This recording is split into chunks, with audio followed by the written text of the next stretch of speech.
Good morning, everyone. This is the end of the March Uchiyama Roshi Memorial Session. So I'd like to say thank you for participants who sat for Uchiyama Roshi's memory.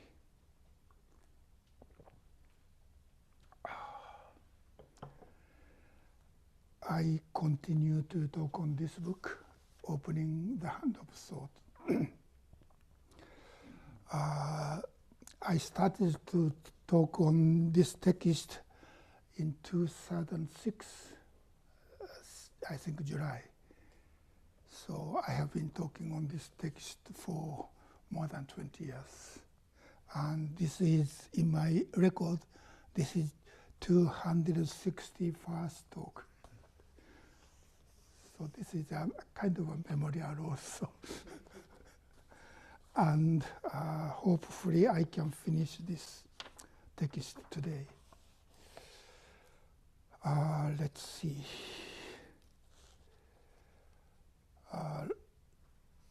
I start to talk on page 170 if we have text.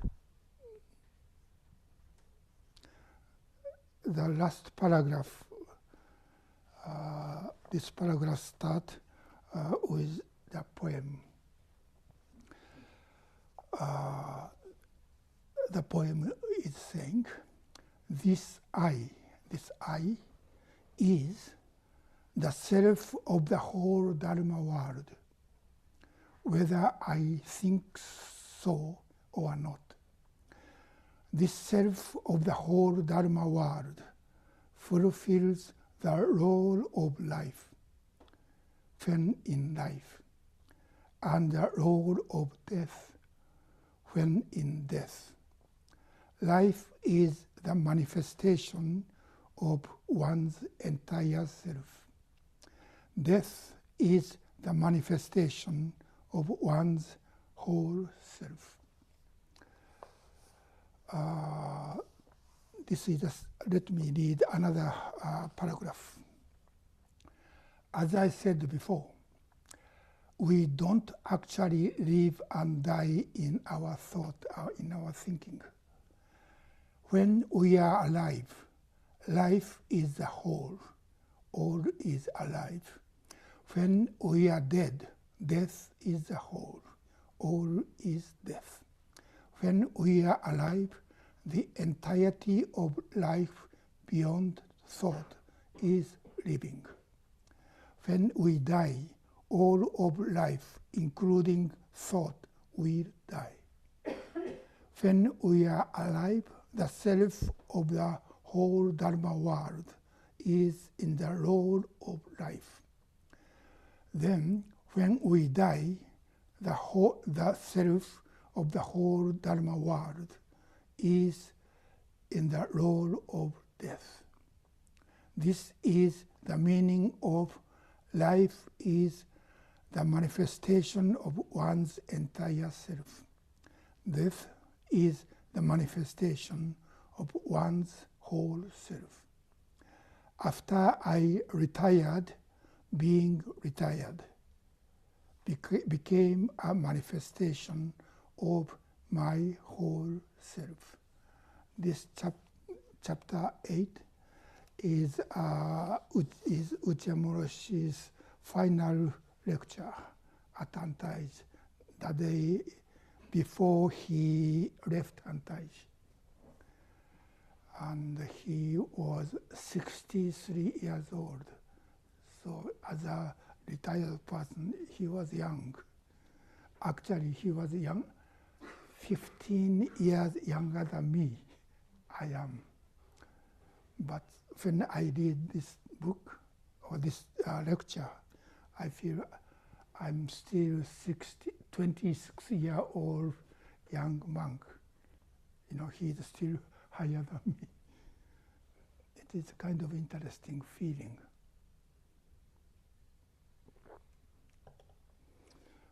Well, in this chapter, or in this lecture, final lecture, he talked about 7 points he kept in his mind while he was the abbot as a teacher of Antaiji. And he thought these 7 points are most important to practice as a Sangha. So he wanted to transmit these 7 points to us. And I finished talking about the 7 points. And after talking about 7 points, he talks about 2 poems. And this is the second poem. The first poem I talked last time is as follows. As an old man, I don't think 63 is old, so old man. But he said, as an old man, I have my own practice. It is different from that of youth.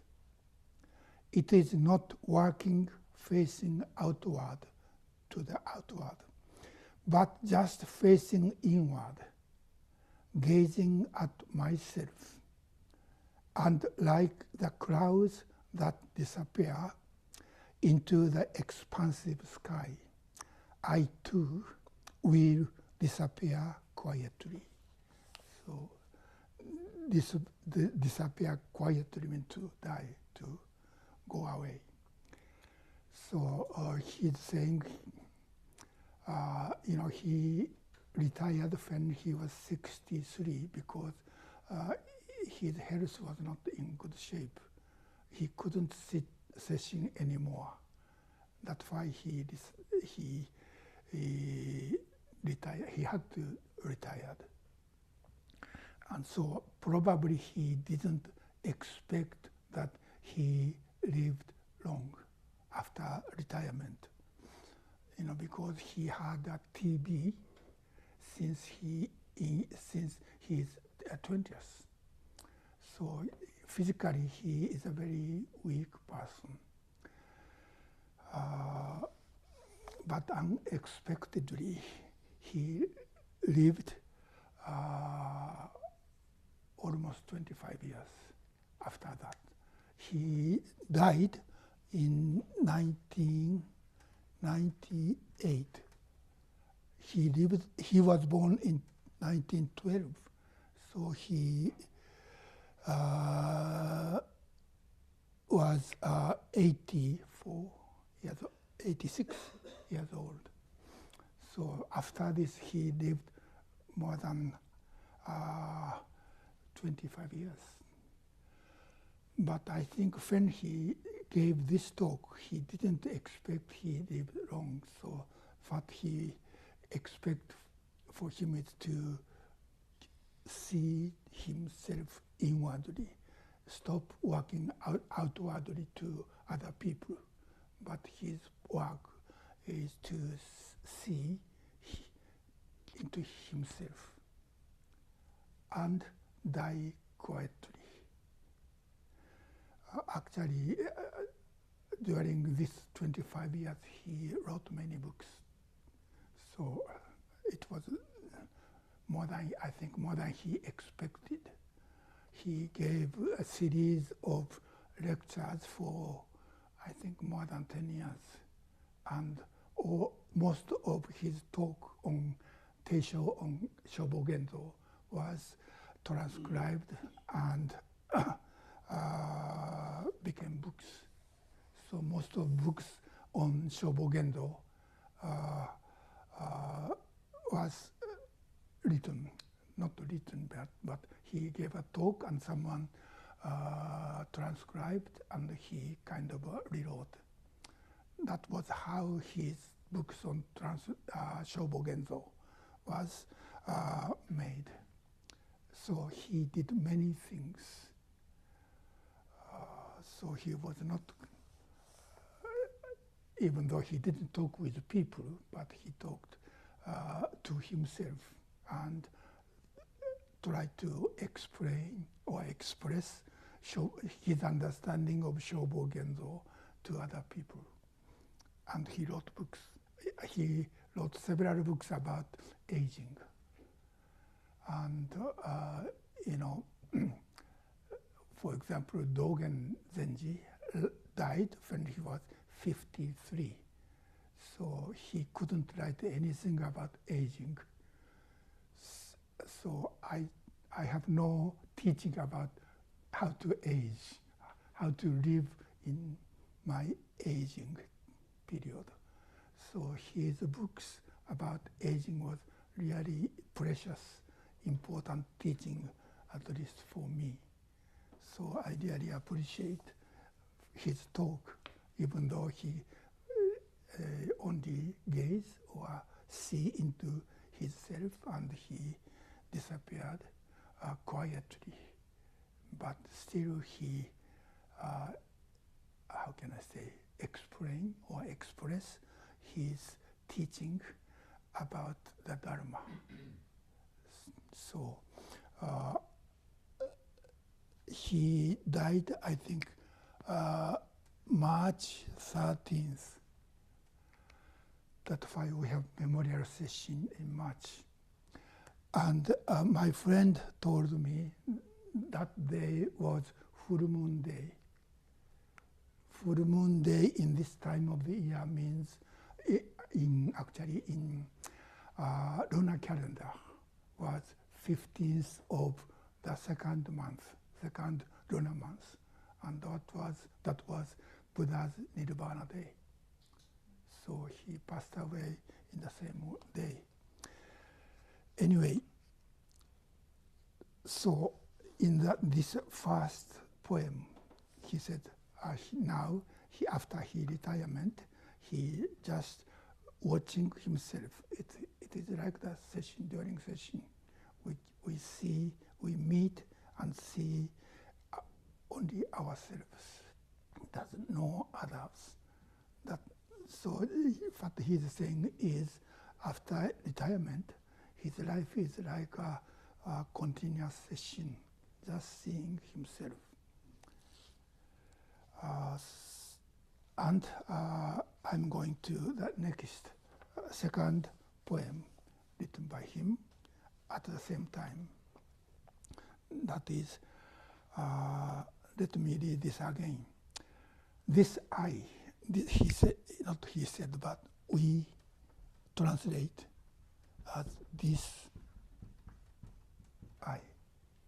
This I means the I who is the old man who is going to retire next day, and he disappear sooner or later.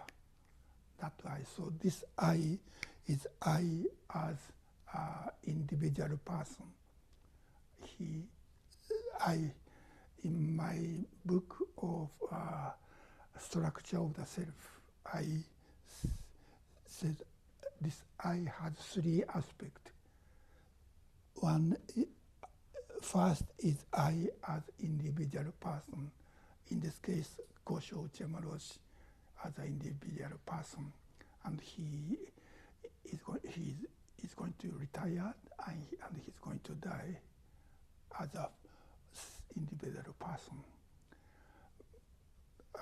But in this first line, he said, this I, the old person who is dying, is the self of the whole Dharma world. Self of the whole Dharma world is Jin Kai, Jin Hokkai, Jin Hokkai Jiko, Jin Hokkai Jiko. Jiko is self, and Jin is entire, whole, and Hokkai is Dharma world. So this entire Dharma world is this self that is aging and dying. And this expression, Jin Hokkai Jiko, is Uchiyama Roshi's kind of a twisting of Dogen's expression. Dogen's expression is Jin Issai. Jin Issai Jiko.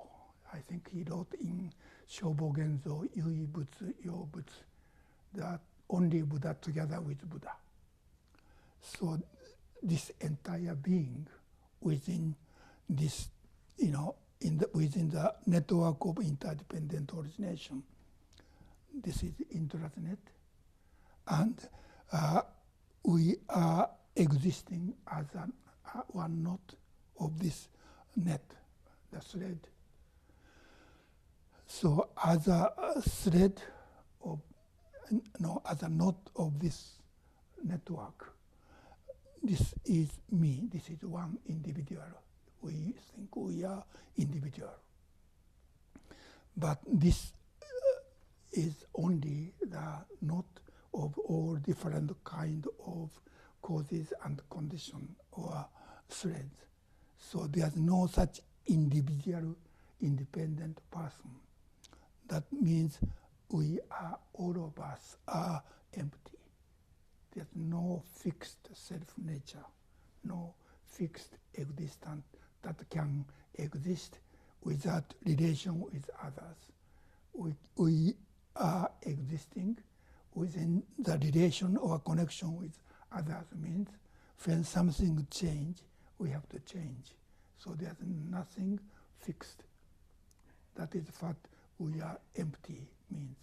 When we are born and we have been living until this moment, but sooner or later this knot will disappear. So this I is I as one, that is born, living, and do things and disappear. That is what emptiness and no self, that is the very basis of Shakyamuni Buddha's teaching, impermanence and no self. And what the Mahayana teaching added to this impermanence and no self, that is emptiness, is because there's no fixed self, nothing independent. All beings are connected with all others. That is what Mahayana teaching of interdependent origination.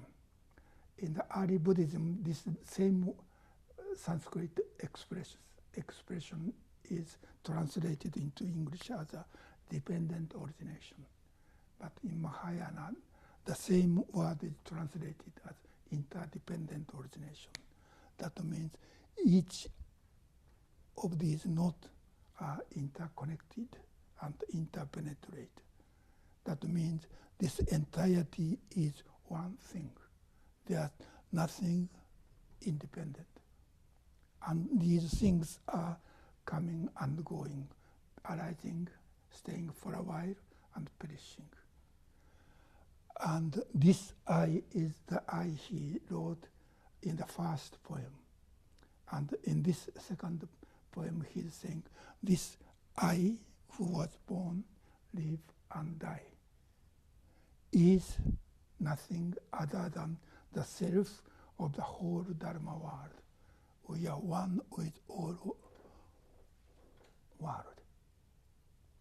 In another book, he said, when we are born together with entire world. And when we are living together with all beings within this entire network. And here he said, when we die, that means we disappear as an individual being, still we are there. So that is the meaning of no arising, no perishing. That is a famous or well-known phrase in the Heart Sutra. Nothing arising and nothing perishing. who show, who makes. We are born, live, and die, arising and perishing, and yet from another side, nothing arise and nothing perish. So this is the way all of us, each one of us, is existing and living. From one side, this is an individual person who was born at a certain time. In my case, I was born in 1948 and have been living for 70, almost 8 years, and sooner or later I'll die. You know, this individual being is arising and perishing, but at the same time, this being is never arising and never perishing. That is what emptiness means. So that emptiness means zero. Shunya means zero. So one is zero, and zero is, I put this as eternity, together with all beings.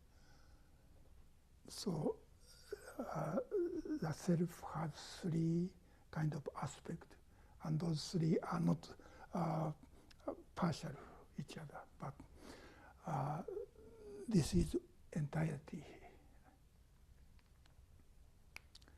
So he said, this I is the self of the whole Dharma world, whether I think so or not. In my thinking, I know I was born certain time, and I have been living for more than 70 years, and I'm going to die sooner or later.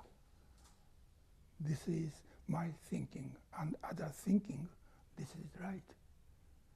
No one can live forever. But from another perspective, you know, even when I was born, together with this 5 skandhas, you know, nothing is really born. These are all there as the causes and conditions. So when I was born, nothing is added to this entire Dharma world. And even when we die, disappear, nothing is taken out from this entire Dharma world. Everything is happening within this entire network of interdependent origination. So those three are 100% and always true or correct. That is what he's saying. So this is kind of a strange idea as a thinking. As a thinking, a person was born certain time, live for certain periods of time, and disappear at certain time is more kind of rational. As a thinking, I think this is not wrong. But this is not entire truth of the self. That is what Uchiyama Roshi or the Mahayana teaching is saying. So in the second line he said, whether I think so or not. Maybe not many people think in this way, in the second way. In the first way, it's very kind of common. All of us think so. So as a thinking, it's not a mistake. But from another side of Mahayana teaching, we are together with all beings. So we don't arise when we are born, and we don't perish when we die. This is a kind of a strange thing, but this is, I think, a very important point of Mahayana teaching and also Uchiyama Roshi's teaching. And so this self is called, this self of the whole Dharma world, this self of entire Dharma world. So this entire Dharma world, the self of entire Dharma world fulfills the role. I talked about this word role last talk because Uja Maros talks about role.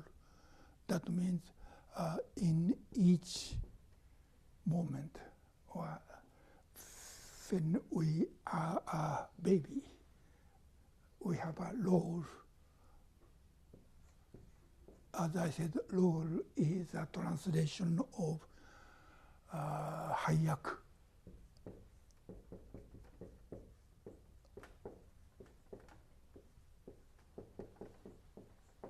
Hayaku means in the monastery, each person, every participant of the practice period appointed a certain role. You know, someone is appointed as tenzo, or work leader, or there are many other positions.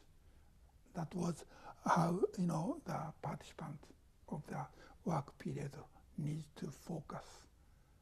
Whether the person want to sit more or want to do something else, but the person needs to do this wholeheartedly.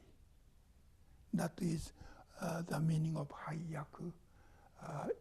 Dogen mentioned in, for example, in Tenzo Kyokun or Chiji Shingi.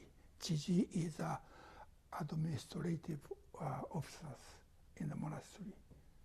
He said to work as each of the role or position is the way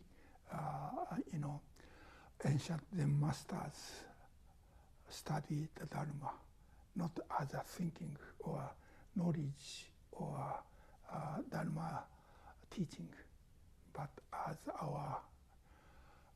their working or activities with their body. They express the Dharma of interconnectedness.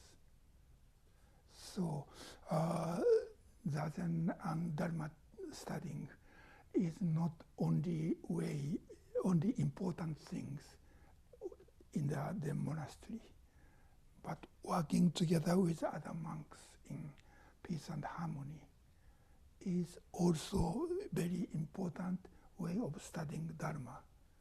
And also not only studying, but expressing the Dharma. What we understand by studying with books or teachers teaching, we have to do it in our daily lives. So that is what hayaku means. And Uchiyama Roshi applied this expression hayaku not only in the monastic practice, but in our life, common life. That means when we are a baby or when we are kids, we just live as a kids.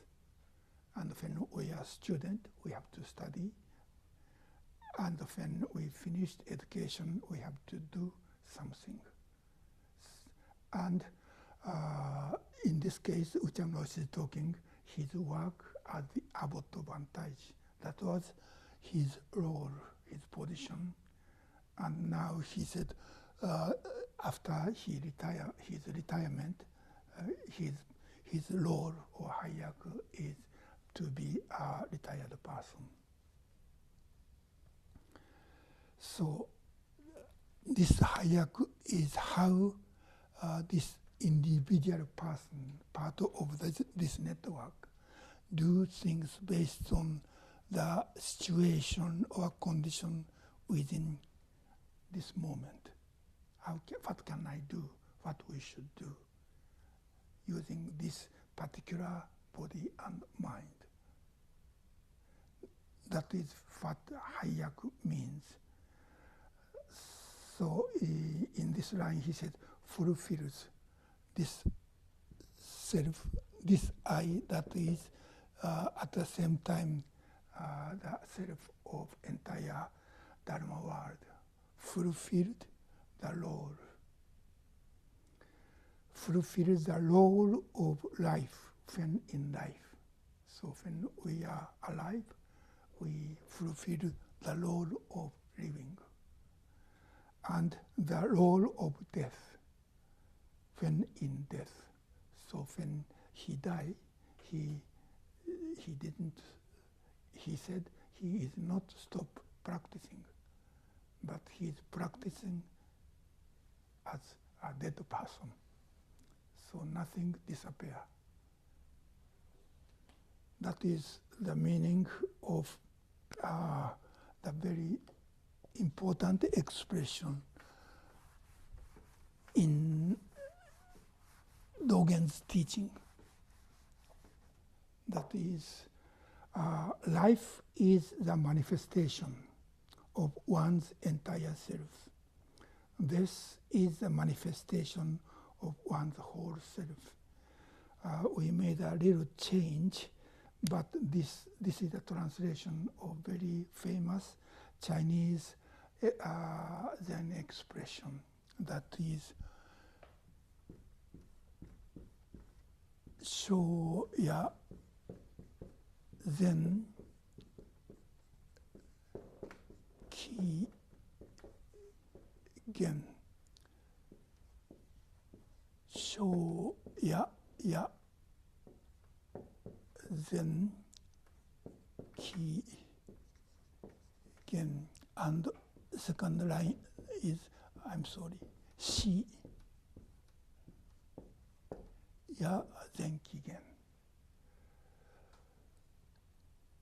So both life and death is Zenki Gen. Gen is the same Gen in Genjo Koan, to manifest or manifestation.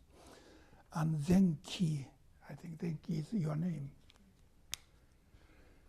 So her name came from this expression, and we didn't translate literally. We translate Zenki in this case as one's entire self.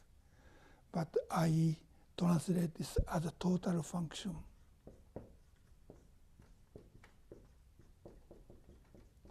And Dogen Zenji wrote about one fascicle of Shobogenzo entitled Zenki.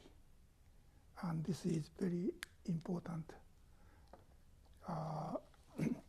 I wrote, I think, 7 fascicles on Shobogenzo Zenki in Dharma Eyes. That is a kind of a magazine from Sotoshu. And you can read them in the website of Sotoshu, Soto-Zen-net. If we want, this is back number 28 to 34. I wrote these from 2011 to 14, so many years ago. But if you want to study what Zenki means in Shobogenzo, please read these articles. And this expression, Se ya Zenki Gen, Shi ya Zenki Gen, is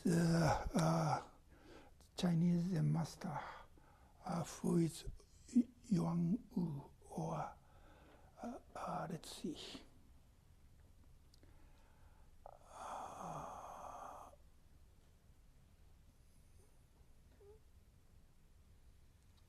Yes, Yuan Wu, the master Yang Wu, or Engo in Japanese. This person was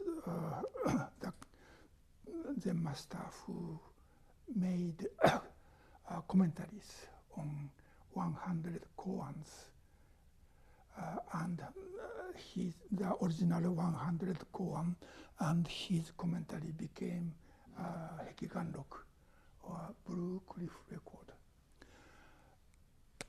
And if we want to study this koan, appeared in case 55, I think. But this expression is not from Hekiganroku, but this expression is from his recorded saying. I'm not sure if there is a English translation or not. But anyway, the story is as follows. This story is about two people, and they are important people, the masters in our lineage. The teacher is Dogo.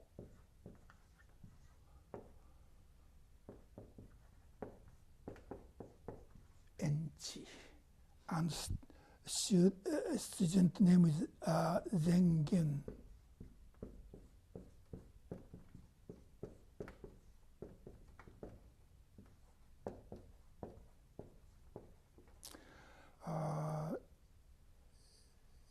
In Chinese, Dogo is Dao Wu.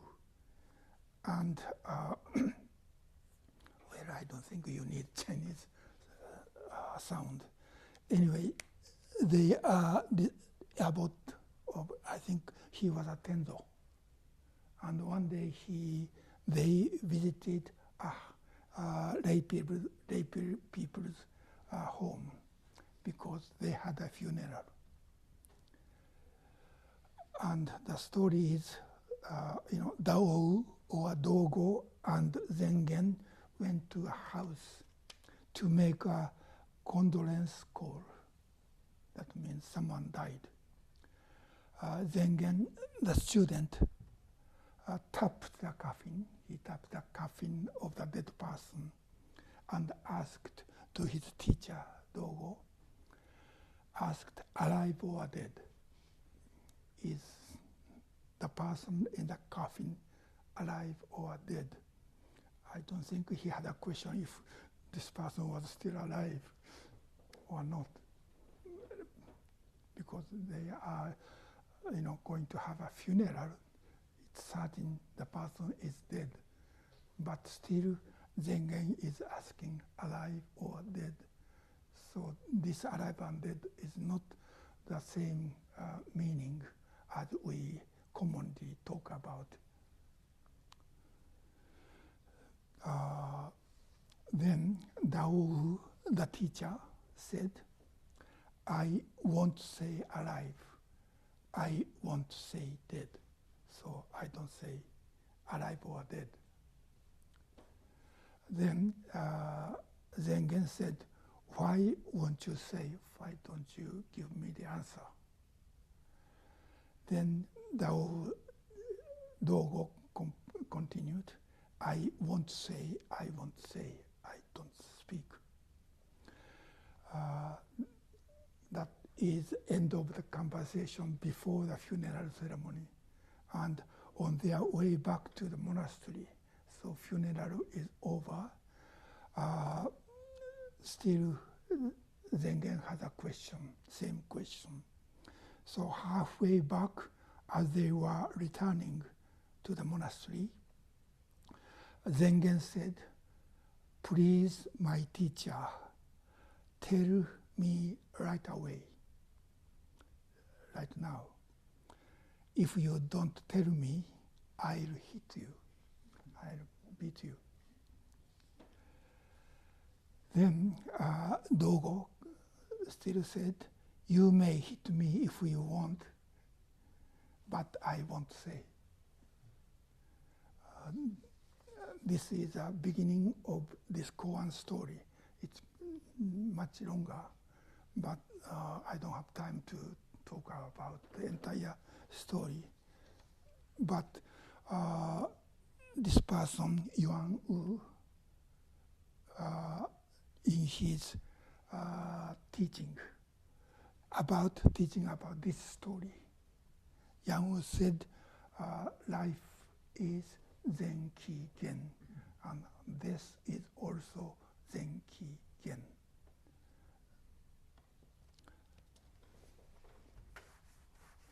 That means the final, the main point of this entire koan is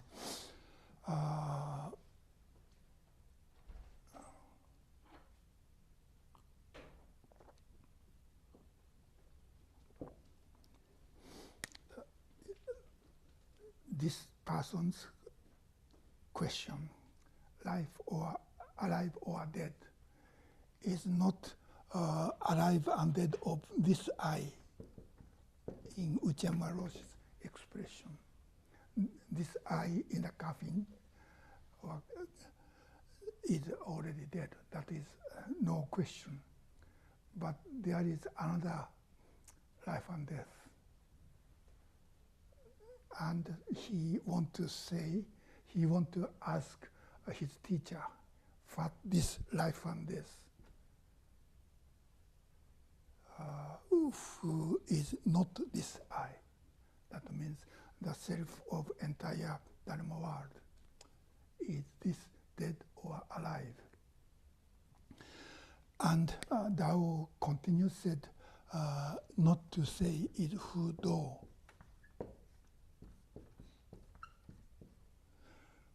In this case, this do or Tao means to say. So even though in this story, I'm sure this is a made-up story, but Zengen thought Tao, his teacher, refused to give him the answer. But the meaning of this koan is this I don't say, is his answer. So not to say or being alive or dead is the way we express this, the life of entire Dharma world. That same as no arising and no perishing. So we cannot say life alive or dead.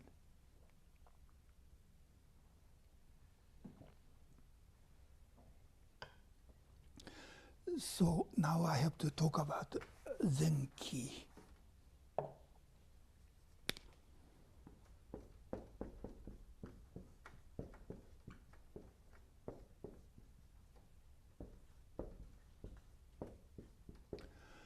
This Zen is entire or total or whole, and Ki I translate as function or work. This Ki originally, as an original Chinese character, this Ki means weaving machine. Weaving is a weaving machine. I'm sorry. It's the oldest, at least one of the oldest machine in Chinese culture. So this Ki means hataori or weaving machine. And machine is, I think, different from tool. Tool is usually or commonly one piece. We use something to do something. But in the case of Ki or weaving machine, it's not one thing, but it has a parts, different parts working together and work as one thing, one machine. So this is one thing, and yet within this one machine there are many things or many other parts.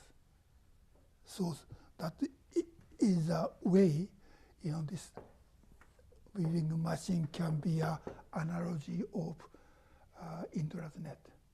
Indra's net is just one, and yet this just one has many parts, many individual beings, and these all individual beings work together and function as one thing, one machine. So that is the idea or image of interdependent origination.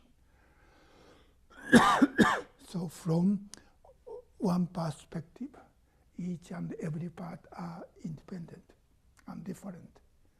And yet those different things, independent things, working together as one thing.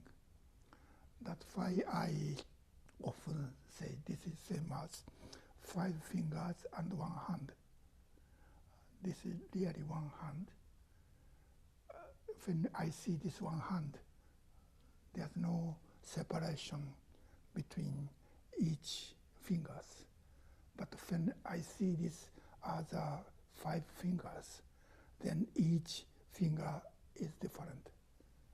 Name is different, shape is different, and how it works are also different. So each finger is unique. And yet 5 fingers function as one. So at the same time, we can say this is a collection of 5 fingers, and also this 1 hand.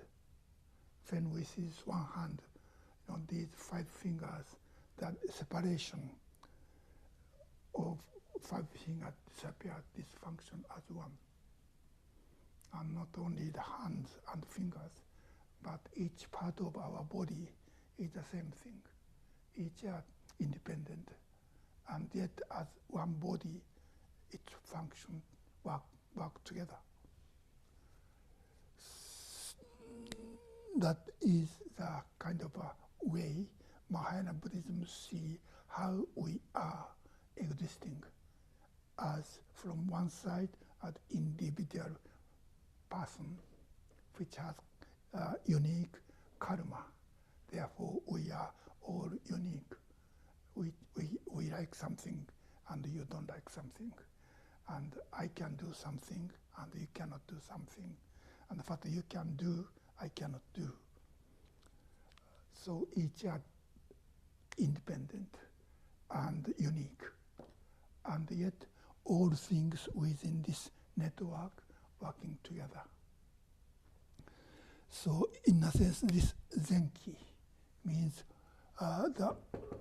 these all beings within this entire world, entire universe, is a function as one. That function is called total function. And each one of us is a very tiny part of it. But we can't do anything even. We cannot exist if we get out of this network. If I cut off this finger, then we cannot call this a finger anymore.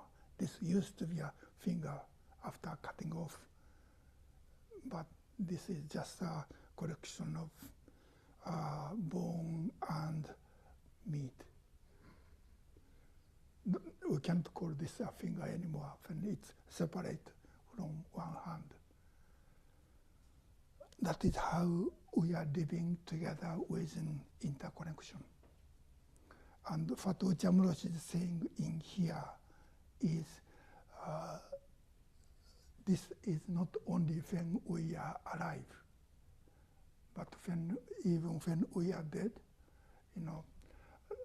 our 5 skandhas, the element, part of our bodies, disperse, but not to get out of this Indra's net.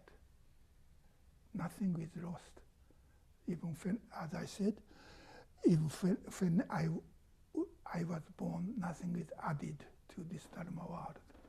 And when we die, nothing is taken out from this entire network. So this is a strange thing.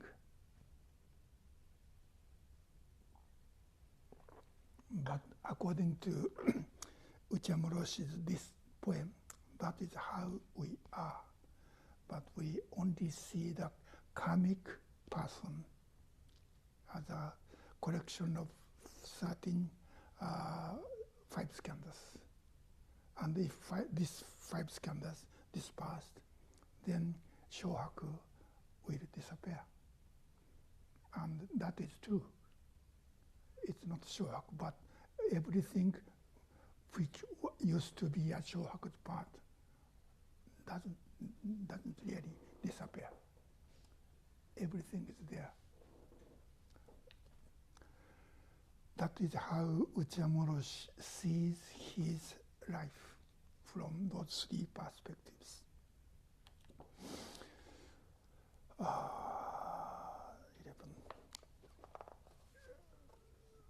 So that is the meaning or my understanding of this poem. So this is the very basis of Uchiyama Roshi's teaching.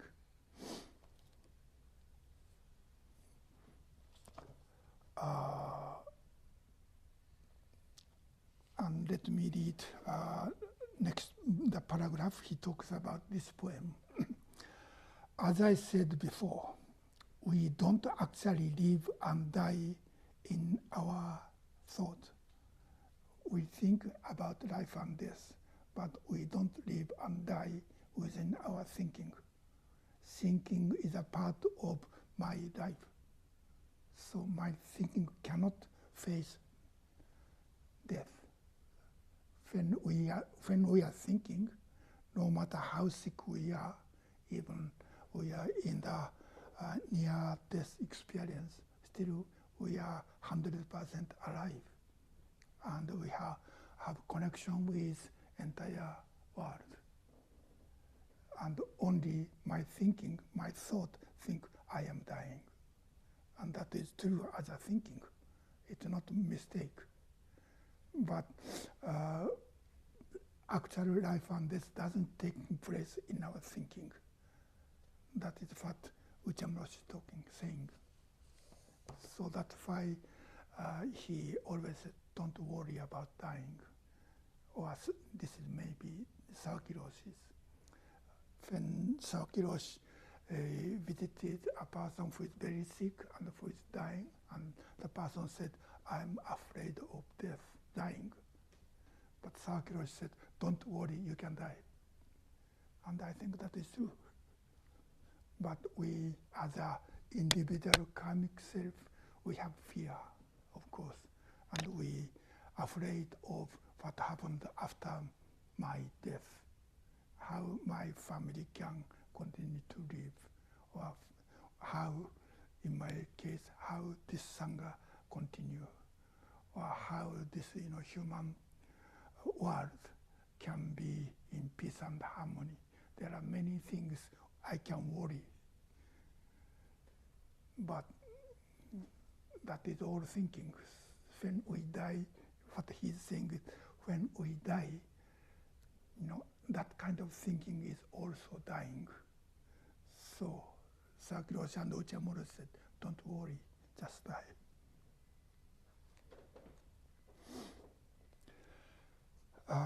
When we are alive, life is a whole. Life, living is whole. All is alive. When we are dead, death is the whole. All is death. Actually, what Uja Maros is saying is his thinking. So we don't need to believe. When we are alive, the entirety of life beyond thought is living. When we die, all of the including thought will die. When we are alive, the self of the whole Dharma world is in the role of life. So when we are in the role of life, we just live. And when we die, the self of the whole Dharma world is in the role of death. This is the meaning of life is a manifestation of one's entire self, or Zenki Gen. This is the manifestation of one's whole self, or Zenki Gen. After I retired, being a retired person became a manifestation of my whole life. So he said he will retire from the position of abbot or teacher completely. That is what he's saying in the next two paragraphs. And these two paragraphs are not difficult, nothing philosophical. So I just read these two paragraphs. When I announced my retirement, the mother of one of my disciples visited me, and she too said, "You are retiring too young. 63 is too young to retire." But he said, "But I disagree. When I became the abbot, after Sawaki Roshi's death, Sawaki Roshi died in 1965, and Uja Maros was abbot for 10 years, so he retired in 1975. So after Sawaki Roshi's death, that gave me the role of a teacher. So last 10 years, he had the role of a teacher. So I devoted myself to fulfilling that role as a teacher. I don't think you should be a teacher for too long. You can be a good teacher only in the beginning, right after we become a teacher, because you are filled with a passion to educate. The young teacher has a passion to educate his student or children. After a time, even if you are teaching, even if your technique has improved, you lose the passion. So the teacher becomes old. The teacher can learn and attain a skill, teaching skill or technique, but he couldn't be like a young teacher. So the relation with the teacher-student can be different. After a time, even if your technique has improved, you lose that passion. The passion to teach is more essential than any teaching technique. So he says the passion when you are young is more important than the teaching technique or skill. The student you teach when you are young school teacher will remember you and come to visit you in later years. But the student you teach as you get older do not visit you after they graduate. The student you taught when you first began teaching, when you had the passion to educate but no technique, are the ones who miss you. So he said, we should not to be a teacher for a long time, because when you get old, we know how to teach, but we cannot do what, for example, what I could do when I was young. Where I retired when I was 75, much older than Uchiyama Roshi. But after I became 70, I felt the same thing as Uchiyama was saying here. When I was losing my energy, how can I say, I cannot involve the relation with other people. We need energy to do so. So I can teach like writing or talking about Dharma better than when I was young, but it's difficult to, how can I, to actively kind of change the person. What change is not a right word, maybe educate, teach the person. That is one thing he says. And the second thing is, some people asked, since you are retiring so young, does that mean you are planning to control things at Antaiji after you retire? This is about, in Japanese history, there is a word. We didn't translate this word because it doesn't make sense for Western people. That was insei. But all Japanese know insei. In actually means temple. And sei means to govern. So to govern the country from the temple. That means it's difficult to explain. It's the only Japanese thing in the history. Japanese emperor is not has not much power. This is about Dogen's time in the medieval Japan, around 11th, 12th, 13th century.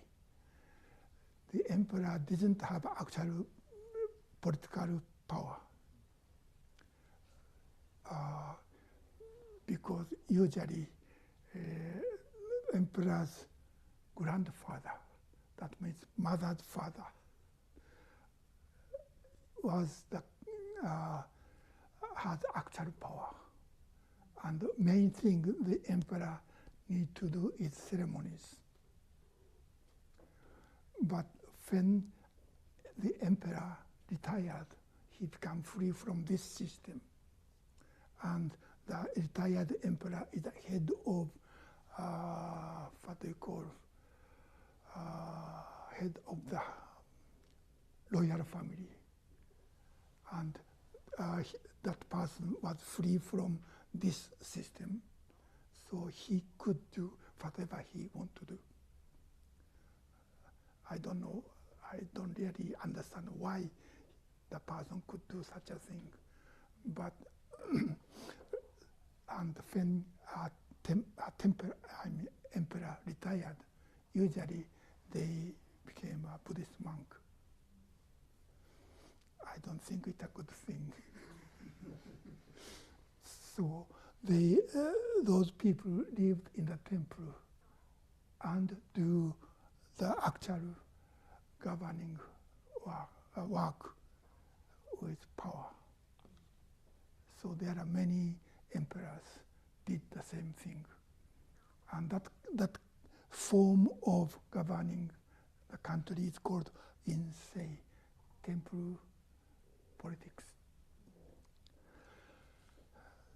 So this person is asking, because Uja Maros retired young, does he want to the same thing? He want to, influence what happening at Antaiji after he retired. When he retired, he is free. He has no responsibility, but he could influence everything through the new abbot, if he wants. But to this question, Uja Maros said, they were referring to the practice of some of the early emperors of Japan, who actually interfered and controlled the government more after their retirement. It seems as if they retired especially in order to devote themselves to power. So when they retired, they could have more power than being actual emperor. And Uja Maros is saying, I have no desire whatever to do that. Seeing retirement as a role in itself. So he think to be a retired person itself is a role for him. So I have to die. He said, I have to die completely to active service. So he said, I will die to be from Antaiji. I know I will probably have to be taken care of by my disciples because I am getting old, but I have no wish to interfere with them. So the next year, Uchiyama Roshi retired. Our oldest Dharma brother, who is already dead, but Koho Watanabe Roshi, he moved Antaiji from Kyoto to the present location. But Uchiyama Roshi didn't disagree at all. That was his new about determination or decision. So he didn't say anything about that thing. I have decided to die completely to that kind of life and will lie happily, lie happily in the shadow of the grass. Shadow of the grass means,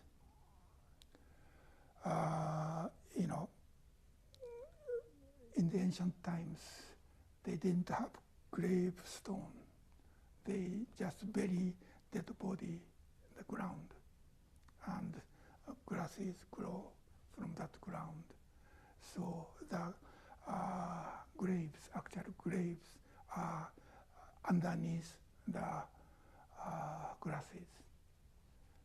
So this shadow of grass refers to graveyard. So I have decided to die completely to that kind of life and will lie happily in the shadow of the grass. He will happily stay in the graveyard. That is, in the grave, knowing you are all practicing sincerely. So if his disciples function or work or practice sincerely, he can be happy in the graveyard. And I will die there slowly. Slowly means being sad. If you live blindly. So if his disciple didn't practice well, he would be sad in the grave. So he is already in the grave, he doesn't say anything. Please let me lie cheerfully in the shadow of the grass. I ask this of you wholeheartedly. So this is the final thing Uja Maros said to his disciples. I think on that day when he gave this lecture, we had about 100 people. Antaiji was really small temple. 100 is really too many actually. And that was in February, end of February. And on that day, it was snowing, so it was cold. But somehow, so many people came to listen to his final lecture. Well, I'm done. Any question or comment? So even at his final lecture, he's talking about Dharma of life and death. Nothing emotional, or nothing, how can I say, self-centered. But he said, I will die quietly and peacefully if we practice sincerely. So that was when I was 26. After that, I have been living more than 50 years still. Because of this thing, I cannot be a better teacher, or I have to continue to practice. So I really appreciate his teaching in this way. Is there any comment or question, please? I was just wondering if you saw Uchiyama Roshi after that final lecture. Of course, because he lived about 25 years. But actually, the year he gave this lecture, that means that year he retired, I came to this country to live at Barrens in Massachusetts. So I couldn't meet him for 5 years. But after that, I again lived in Japan for about 12 years, until 93. I could visit him, and also I attended to listen to his lectures on Shokogenzo. Yes. Was he interested in hearing how your practice in this country was going? Well, yeah, of course, but I didn't say anything. Because we just sat and worked, that's all. Nothing interesting. In the beginning we bought 5 or 6 acres of land in the western Massachusetts, only the woods. And first thing we did was cutting the trees and clear the land and made a vegetable garden. And after that, we built a zendo. So all hard work I could do because I was 26. 26 to 31. But after I became 30, my body didn't like this kind of work. That's why I had to return to Japan to take care of my body. So after that, I didn't work such a, how can I say, hard work. That is why I started to work on translation. I had to work with my brain, not with muscle. Okay. Anything else? No question. I'm good. Anybody from Zoom like to say something? Okay. Well, I don't know what I'm going to talk about from next time. But I think, okay, thank you very much.